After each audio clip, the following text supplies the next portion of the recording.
Please, hurry up and get discharged from the hospital, okay? Who's going to take care of Mom while you're not here? Edward said to me as I lay on the hospital bed. I've had enough. I'm not living just to take care of her. My name is Kimberly, and I'm 32 years old. I've been married to Edward for 3 years now. After graduating from vocational school, I worked as a nurse in a hospital. The irregular working hours, demanding patience, and physically taxing nature of the job were tough. But still, being involved in saving people's lives was rewarding. I was busy, but living a fulfilling life. I met Edward at a party I was invited to by a friend 4 years ago. Though there are some nurses who end up marrying doctors from the same hospital, it's generally a female-dominated workplace. So for nurses, parties are a common way to meet people. We just happened to sit next to each other and got close as we talked. We clicked and exchanged contact information that very day. From there, things moved quickly. We started messaging each other, went on several dates, and naturally became a couple. Edward and I share hobbies like reading and watching movies. Most of our dates were spent relaxing at home. We didn't have incredibly exciting conversations, but we enjoyed reading our favorite books together. I found that atmosphere very comforting, and I think Edward did too. Less than a year into our relationship. "Aren't you going to get married?" he proposed. The setting was Edward's house, after we had dinner together. Sitting across from each other at the dining table, Edward unexpectedly popped the question. I was so happy with the casual way he asked, and I knew that if I was going to get married, it had to be with him. I would be honored. So I said. Once we were finally engaged, we decided to have a family meeting. Edward and I had another thing in common, besides our hobbies. Both of us had only one parent. My parents divorced when I was little. I never really knew the details of why my mom divorced, but despite being a woman alone, she raised me until I became an adult. I'm forever grateful to my mom. However, the small sense of inferiority from not having a father always lingered in my heart. Perhaps that was one reason I decided to marry Edward. I deeply longed for a family where nothing was missing. When I told my mom about getting married, she was overjoyed. Edward's parents had also divorced when he was in middle school. The first time I met my mother-in-law, Sabrina, I was quite nervous, but she warmly said, "You're Kimberly, right? Please take care of Edward." Sabrina easily accepted our relationship. Above all, she seemed genuinely kind, which put me at ease. I felt so happy and reassured. I thought I was one step closer to my dream family. Or so I believed then. At this time, for a while, after getting married, life was blissful. I continued working after marriage, and our life felt just like before when we practically lived together. Edward and I enjoyed our calm and comforting routine. We mostly relaxed at home during weekends, occasionally going out shopping. Our pace was unhurried, almost old-fashioned. I imagined once we had kids, this would change, but for now, we enjoyed our laid-back life together. However, 2 years into our marriage, Edward approached me with something. "The thing is, my mom has always had back issues, but they've gotten significantly worse lately. Living alone seems to be getting tough for her. She's expressing a desire to live with us." "She wants to live with us? Sabrina does?" "Yeah, she says it's hard even to go to the hospital alone." "But I work during the day, and sometimes I have night shifts. Even if she moves in, wouldn't her situation remain pretty much unchanged?" "That's why I wanted to discuss something with you." Edward hesitated before continuing. "Could you consider quitting your job? I got a raise recently, and with my mom's pension contributing half for rent, I believe it'll be enough for the 3 of us." "But..." "Please, I promise to handle our finances well. You mentioned before about wanting to be a homemaker when we have kids. I'm asking for my mom. Please." It's hard to resist such a plea. If I refused, it would seem as if I was dismissing Sabrina. I felt I had no choice but to agree. Of course, I didn't want to quit my job, but more than that, I didn't want to disrupt the life Edward and I had together. But thinking of my own mom, I knew I'd want to help her if she were in need. I decided to quit my job and live with Sabrina. Originally, Sabrina and I only met a few times a year. Like Edward, she wasn't one for unnecessary chatter or engaging in lengthy conversations. However, she was considerate, and I wasn't too worried about that. I thought we could make it work. Once I was ready, Sabrina immediately moved out of her apartment and came to live with us in our condo, bringing along her few belongings. This marked the beginning of our hellish cohabitation, with me quitting my job to become a homemaker and living with Sabrina. At first, Sabrina was somewhat reserved, but that lasted only a few weeks. She soon revealed her true colors. "Kimberly, I want to go to the hospital. Can you drive me?" Sabrina had hospital appointments twice a week. The frequency wasn't the issue. It was the distance to the hospital that was the problem. The drive was nearly an hour each way. After driving her there, I couldn't leave because I would have to wait for her appointment to finish. I would just sit in the car, waiting.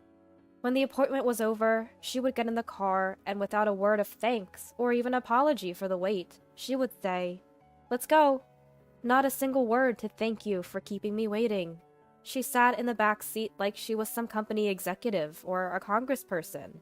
When did I become Sabrina's personal staff, her private driver?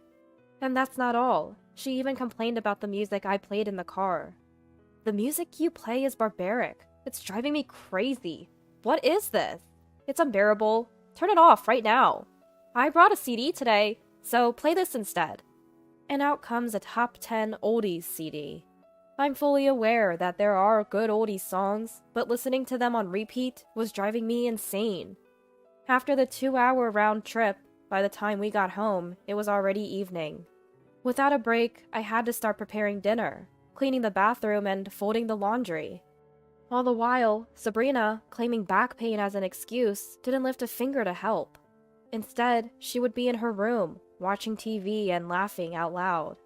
Edward had been promoted, which was great, but it also meant more work and responsibility for him, and he often had to work late. This meant that most dinners were just Sabrina and me. But Sabrina is a picky eater. She can't eat meat at all, and she's picky about vegetables too. I always had to take her likes and dislikes into account when planning the menu for dinner, which turned out to be more of a hassle than I thought. Edward and I aren't picky eaters, and we both love meat. So, when we wanted to have a meat dish, we had to change the menu to accommodate Sabrina. In effect, I had to prepare 2 different dinners, which cost more in terms of both ingredients and time. And Sabrina was picky about seasoning too. "What is this? It has no taste. Make it stronger." This happened on a regular basis. And after dinner, without lifting a finger to help with the dishes, she would go back to her room to watch TV and laugh. Later, when I had finally finished cleaning up and was about to take a break, she would tell me to prepare her shower. She could have done that herself, I thought, as I went to prepare her shower.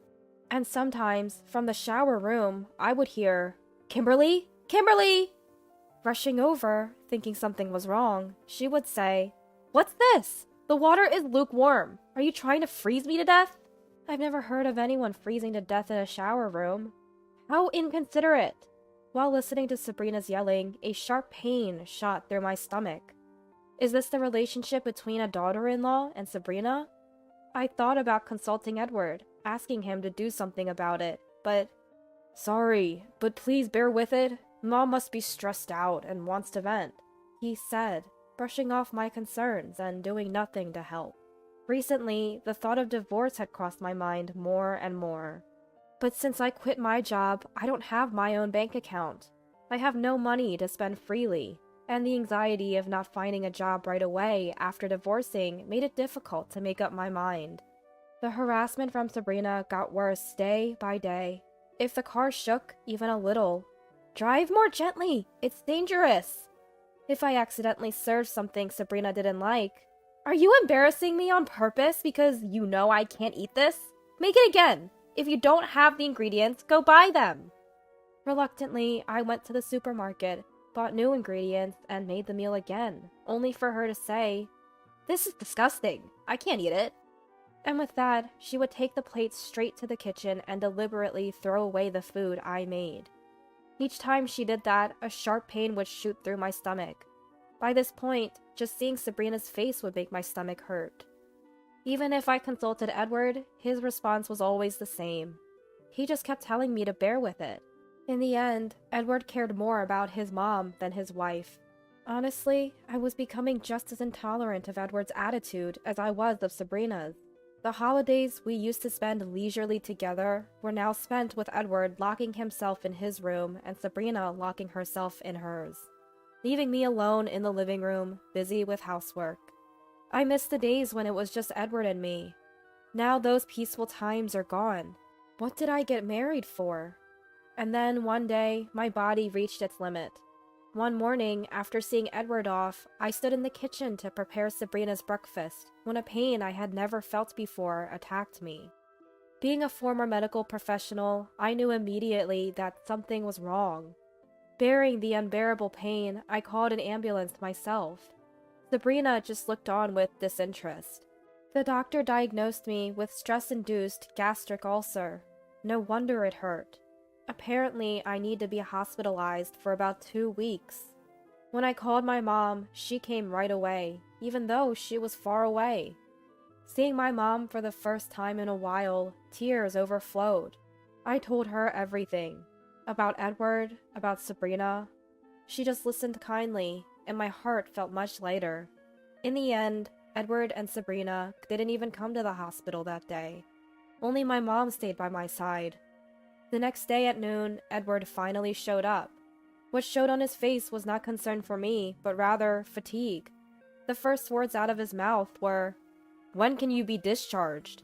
Is that really the first thing you're going to ask? I was terribly disappointed.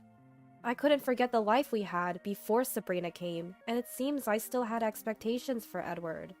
But with Edward's words, my last glimmer of hope was extinguished. Edward continued, "Please, just get discharged soon. Is it really necessary to be hospitalized for just an ulcer? It's an overreaction. Who's going to handle the housework and take care of Mom while you're gone?" As Edward rapidly spoke, I felt my heart growing cold. He said what he wanted, then promptly left. Once I'm discharged, it's back to that life, isn't it? The thought made my stomach hurt again. With Edward gone and alone in my hospital room, my resolution strengthened. 2 weeks later, my condition was stable, and I was ready to be discharged. During my stay, Mom visited several times, kindly taking care of my needs. Edward only came twice, asking each time, "When are you getting out?" That was all he seemed to care about. His attitude made me wish he wouldn't visit anymore. At least he came to pick me up on the day of my discharge. In Edward's car, I returned home for the first time in a while. "Kimberly, I'm counting on you again. Take it easy since you just got out." "For what?" "You know, house chores and looking after Mom." "Right." Once we arrived home, Sabrina was waiting as if she expected us. "You're finally back? While you were gone, Edward took care of everything, so you better show some gratitude. You'll have to work a lot to make up for your rest." There was no hint of concern for my health in Sabrina's demeanor. On the contrary, I could clearly see her intent to make my life even more miserable than before. "That's right. After all, you didn't need to be hospitalized for just an ulcer. You've had enough rest, so you better get back to work." Edward looked just as sinister. Neither of them had any intention of celebrating my discharge. Moreover, they didn't even care about why my ulcer had become so severe in the first place. Soon, I was back to my old routine, driving Sabrina around, preparing meals, cleaning the bath, doing the laundry, and enduring Sabrina's torment. In no time, I was back in the depths of this hell, but I didn't let Sabrina's antics bother me as much. Unbeknownst to them, I had been secretly planning something during this time. And just when my plans were about to come to fruition, another incident occurred. Sabrina fell at home and had to be rushed to the hospital. The doctor said, "She's not in a life-threatening condition, but she injured her chronic back condition when she fell. She likely won't be able to walk on her own again. Please prepare for a life in a wheelchair." That's what he said. Sabrina was going to be hospitalized for a while. Edward and I silently returned home. Sitting across from each other at the table, Edward began, "You understand, right? Mom's become dependent. She'll need help with meals, bathing, and possibly even sleeping. I'm counting on you to care for her." I had anticipated Edward saying something like this. I wasn't surprised, nor was I disappointed anymore. I replied calmly, I'm sorry, but I have no intention of taking care of Sabrina. What are you saying? If you don't do it, who will? It's your responsibility. No, I've had enough of taking care of her. Edward was determined to push the caregiving responsibility onto me. My answer took him by surprise initially, but gradually, his expression turned to anger. He yelled at me. If you really hate it that much, it's divorce! Divorce! Get out! What are you going to do? Choose between caregiving and divorce. I nodded strongly, as if I had been waiting for him to say that. All right then, divorce it is. What did you just say? Are you serious? You have no money, no job, and no house. What are you going to do when you leave here, huh? What are you going to do? Tell me. Edward was still acting all high and mighty, but I could tell that deep down, he was truly shocked. Well, that's tough, but it's better than being here. So will you sign this for me? With that, I handed Edward the divorce papers, which I had already signed. Whoa, wait a minute.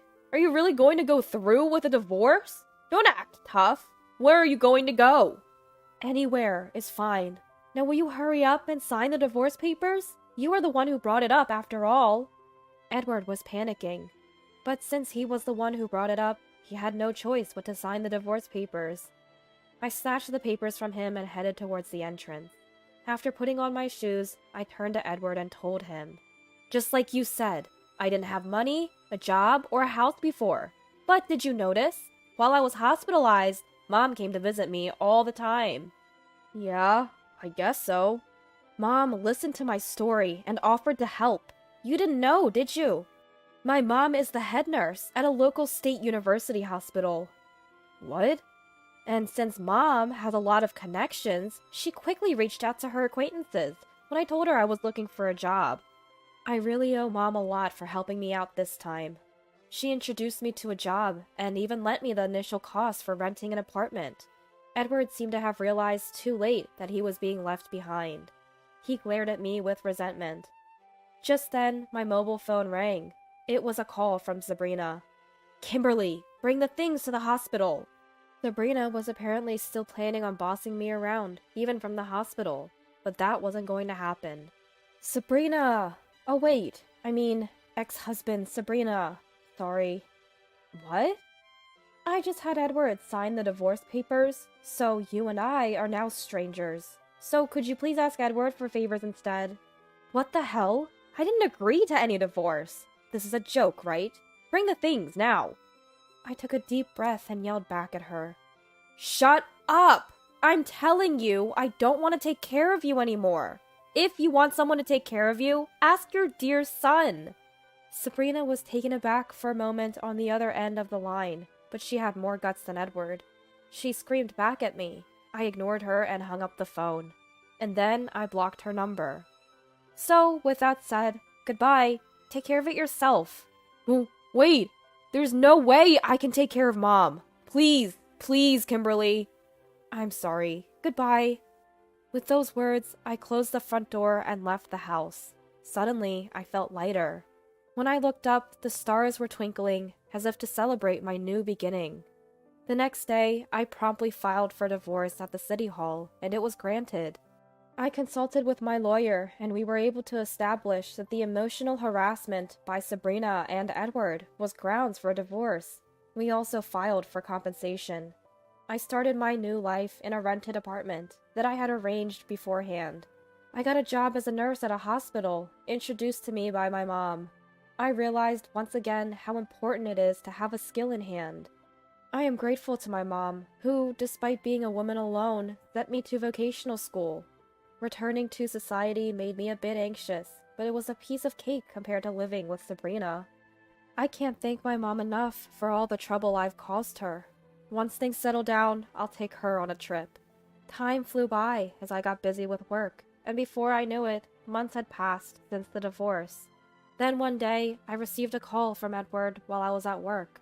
Kimberly, long time no see. How have you been? Actually, I need your help. I'm going to be hospitalized. I've been feeling tired from caregiving, and my stomach has been hurting. When I went to the hospital, the doctor recommended that I be admitted. So, could you help me with things around here? I'm asking you. Please. What are you talking about? I'll return the words you said to me before. Just because your stomach hurts doesn't mean you should indulge yourself and be hospitalized. There's no need for that. I was wrong. I was a fool back then. I've reflected on my actions. I finally understand how you felt back then. I'm really sorry, okay? Mom has decided to enter a facility. So what do you say we live together like we used to? Taking it easy? No, thank you. I'm busy. And if you want to talk to me, pay the compensation you owe me first. With that, Edward was left speechless, and I hung up the phone. There's no way I would consider reconciling, but I can understand how living with Sabrina could give him a stomach ulcer. I don't want to become like them, so maybe I'll send him some flowers. With that thought, I searched for a nearby florist on my mobile phone and went back to work.